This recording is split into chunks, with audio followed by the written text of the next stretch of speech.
minutes, not too much. Right on. Appreciate you taking the time. Just getting set up here. We're not going to take much of it. We know you got a lot of stuff going on. I want to start out by giving my little blurb here. Hello, Mama's Fallen Angels. This is Big Robbo, and I'm here with Kristy Majors from Pretty Boy Floyd. Got a lot going on.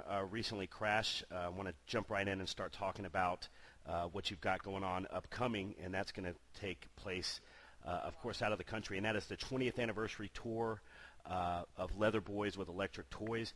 I'm an old man, Kristy. It doesn't seem like that's long since that album came out. A lot has happened since then, but let's go back to the Leather Boys Electric Toys album and tell us a little bit about what was going on with the band. That's the thing, obviously, that kind of launched the band. That was the album that was the catalyst for a lot of the success that Pretty Boy Floyd had. Tell us what you think personally about that album, where you guys were at that time, and what you think about it now looking back, Kristy. Basically, it was just, it was a whirlwind. We were just playing around on the Sunset Strip for like 10 months. We played like 10 shows, one show a month, and then we got our record deal. It was overwhelming, actually, that everything just kind of happened so fast. And we were so young, we didn't even know what the hell we were doing, It's like we had a record deal, and we were like, yeah, cool, what do we do next? We really didn't know what the hell we were doing at all, Right. We can go buy shit now, yeah. What's that? We can go buy shit now, we have money. Yeah, it's just, it wasn't even like that, but it was interesting. It was my first, first time in like a real recording studio working with Howard Benson. Later on I went on to like do some really great things with some other bands, later on.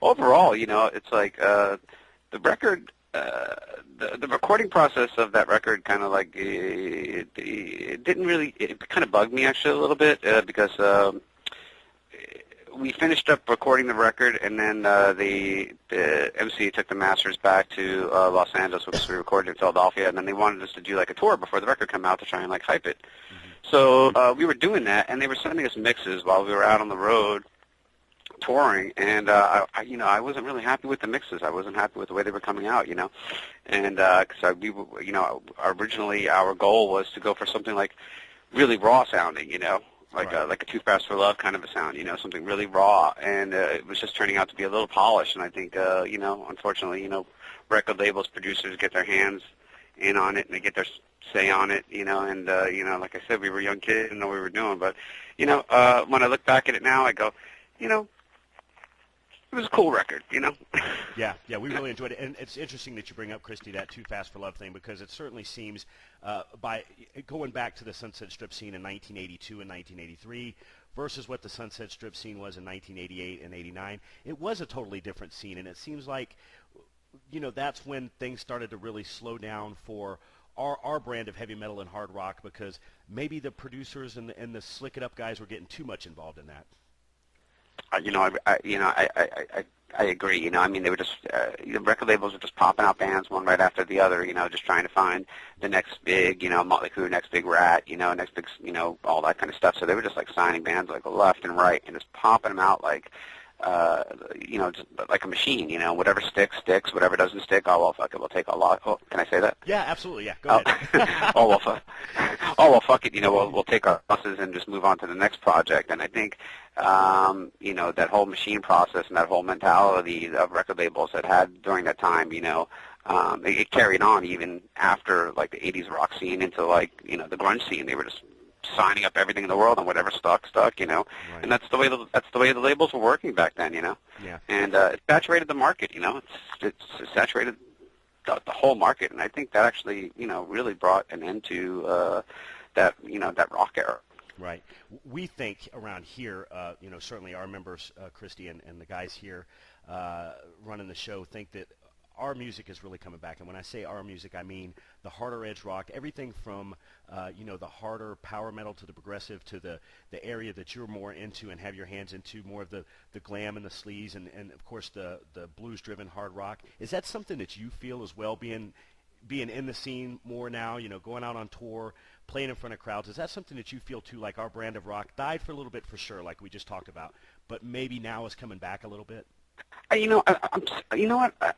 definitely seeing, like, especially like overseas and in foreign countries. It's definitely like more prominent than it is in the States. It's It's really big, you know, when we go over and tour Europe and stuff like that, and the bands that open up for us, and the bands that are playing, and you can even see the music that the bands that are putting out on MySpace and everything like that. They're definitely going back to like a more early time of you know, angst rock, you know, where you know, people are pissed off, people are angry, and you know, they're expressing it through their music, you know, with the state of the economy, the world, Sure. and that's a good thing. Mm-hmm. Yeah. You know, it's a good thing. Yeah. Rebellion in music, I think, has always spurned a lot of really creative and you know, just great music. Yeah, you know, I mean, when people are pissed off, I mean, you know, you get the whole punk rock era in, you get the whole, you know, rock scene rolling again, you know, and hopefully we can do away with this monotonous top 40 crap they have nothing to say and, you know, Right. nothing interesting. Right. We pray for it every day. Hopefully it will happen. I want to talk about some of the things, and talking to a lot of your peers that have gotten together to do festivals and tours like you're doing with Pretty Boy Floyd for the 20th anniversary of Leather Boys and Electric Toys. When they get back together and they go out on tour, and of course you've played shows recently with Pretty Boy Floyd, but do you think it's something where you guys see that maybe there is a market for something like this, and maybe there's some new material that can come out of it? I know when you're a musician, Kristy, as you are, you're never really done writing. Is this something that you guys can put together some material? Do you see anything in the future happening with that? Well, definitely. I mean, we're definitely, you know, we just got done writing a brand new record. Okay. And it sounds like Leather Boys of Electric Toys Part 2. Mm-hmm. I mean, to the T. I mean, we are not trying to, I mean, we've never tried to really change our sound or really change our image ever to, you know, satisfy, you know, people who want to put labels on music. We've always stuck to our roots. We've always, you know, done that. We never put out records or music to try and, you know, fit in with the times. Right. And that's one that, you know, it's one thing that I'm proud of that we could do, and I think our fans actually appreciate that. And I think when we put out this record, it's gonna, you know, we're doing our damn fucking best to try and bring this music back, keep it alive, because the world needs it. Right, absolutely. You know?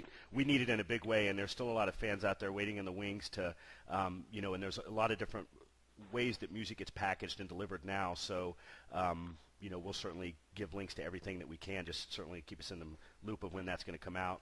Is that going to be something that's done with a label, or is that something that's going to try to be done independently, Kristy, or how are you guys going to try to tackle that? You know, we're doing it ourselves. You know, it's like, you know, I've been putting out records on my own little label. It's called DIY, Do It Yourself Records.